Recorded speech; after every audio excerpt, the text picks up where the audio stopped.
Bonjour, ici Robert Sibis. Je suis pour Oval Media à Berlin au sein de la conférence du parti d'opposition AfD qui a organisé une enquête sur les effets des mesures anti-corona durant la soi-disant crise Covid. Il faut dire que les anciens médias ont montré par leur absence à quel point ils sont complices de ces mesures. Mais autour de moi, il y a beaucoup de pieds de lampes, de pieds de caméras. Il y a des journalistes qui écrivent des articles et tout cela. Ce sont essentiellement des médias qui n'existaient pas avant la crise Covid, qui sont peut-être aussi devenus beaucoup plus importants durant cette crise, comme Oval Media. Et ça montre bien que la division de la société existe toujours et que c'est manifesté aujourd'hui, mais il y a quelque chose qui a quand même changé. Et c'est fondamental. Les gens qui sont ici, ils ont des idées complètement différentes sur la politique, sur éventuellement l'immigration, sur beaucoup de points de la société. Mais il y a un point commun qui est assez important. C'est qu'ils voient la démocratie en tant que telle en danger. Et cette perspective-là est tellement forte que les frontières sont maintenant vraiment dépassées, qu'il y a un fort sens de communauté que je ne connaissais pas au début de cette crise Covid. Et moi, personnellement, je tire encore une autre conclusion. C'est en fait que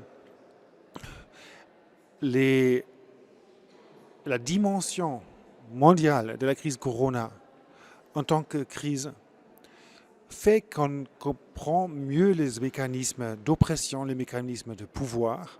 Si l'on regarde juste la crise en Ukraine, si l'on regarde juste la crise au Proche-Orient, on ne comprend pas tout. Mais quand on voit la crise Corona dans toute son ampleur, on peut tellement apprendre sur les rouages du pouvoir.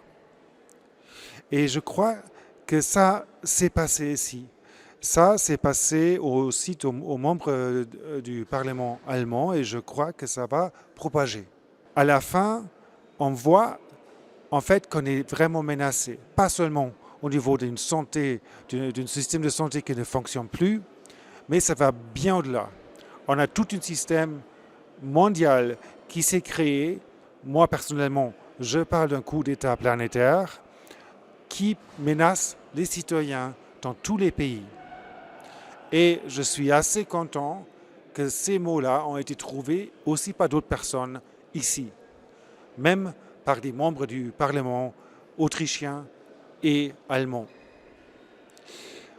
Donc, les divisions politiques se sont évaporées pour créer ici une communauté qui réunit pour défendre le droit de débattre, pour défendre un espace pour penser, pour défendre la démocratie en tant que telle.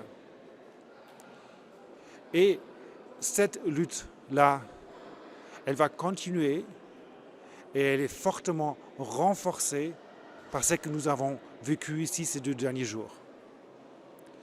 Je veux juste souligner qu'il y avait toute une série d'experts, de scientifiques, de juristes, de représentants de professions militaires, policiers, des soignants et bien d'autres qui ont parlé ici et qui, par leur perspective différentes, ont pu quand même montrer un système qui est en train de s'effondrer. Ça peut encore durer, ça peut encore durer des années, on ne le sait pas, mais on sait que la menace est tellement grande que seulement quand on se réunit pour défendre le droit à sa liberté individuelle et collective, qu'on peut surmonter ce danger.